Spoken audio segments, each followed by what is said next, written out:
அதனால நம்ம வந்து திருமந்திரம்னா அதில் இருக்க எல்லா பாட்டும் இதுதான் எழுதியிருக்காரு.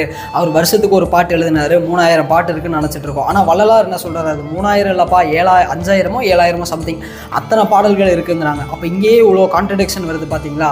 அதனால தான் வள்ளலார் என்ன சொன்னார்னா, புத்தகங்களுக்குள்ளே போகாதீங்க, இல்லைனா வந்துட்டு தயவு செய்து புராணங்களை டீகோட் பண்ணாதீங்க, இல்லைனா வந்து இதிகாசங்களுக்குள்ளே போகாதீங்க அப்படின்னு வந்து வள்ளலார் சொன்னதுக்கான காரணமும் அதுதான்.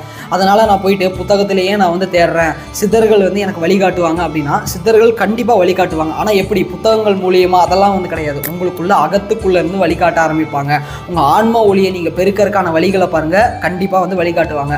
ஸோ அதனால தான் வந்து நான் ஒரு முடிவு என்ன எடுத்தேன்னா, பாடல்கள் நம்ம படிக்க வேண்டாம் அப்படிங்கிற ஒரு முடிவெடுத்ததுக்கான காரணமே அதுதான். ஏன்னா நிறைய பாடல்கள் திரிக்கப்பட்டிருக்கு, நிறைய பாடல்களோட அர்த்தமே மாறி இருக்குது. சில வார்த்தைகள் இப்போ வந்து பார்த்திங்கன்னா, இப்போ வந்து ரொம்ப சிம்பிளாக சொல்கிறேன் பார்த்திங்களேன், வலப்புற விழா அப்படின்னு இருக்குன்னா இது வந்து வலது புற விழான்னு படித்தா ஒரு மாதிரி இருக்கும், வலது புற விழா அப்படின்னு படித்தா வேறு மாதிரி இருக்கும். ஸோ இந்த மாதிரி பாடல்களோட பிரிண்டிங் மிஸ்டேக்காக வந்து பார்த்திங்கன்னா எக்கச்சக்கமாக இருக்குது. இப்போ நம்ம ஃபார் எக்ஸாம்பிள் சுப்பிரமணியன் ஞான கோவைன்னு எடுக்கிறோன்னா அதில் பாதி பாட்டு எங்கே இருக்குன்னே தெரியல, எல்லாம் மாறி மாறி முன்னாடி பின்னாடி வந்து போயிருக்கு நிஜமாவே.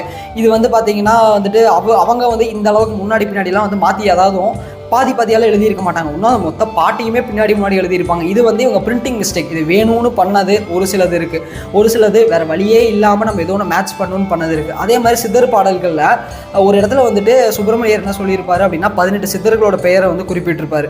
அப்போது அந்த இடத்துல என்ன ஆகுதுன்னு பார்த்தீங்கன்னா, அந்த 18 சித்தர்களோட பெயரில் ஒரு சில இடங்களில் வந்து டேஷ்னு போட்டே வந்து பிரிண்ட் பண்ணியிருக்காங்க. இது படித்தவங்க வந்து நிறைய பேருக்கு தெரிஞ்சிருக்கும். ஏன் என்ன ஆகுதுன்னு பார்த்தீங்கன்னா, அந்த இடங்கள் வந்து இன்கம்ப்ளீட்டாக இருக்குது. இப்போ கொஞ்சம் நீங்களே யோசிச்சு பாருங்களேன், இன்கம்ப்ளீட்டாக இருக்கிற ஒரு விஷயத்தை எடுத்து நம்மளால் கம்ப்ளீட் ஆக முடியுமா அப்படின்ட்டுன்னு.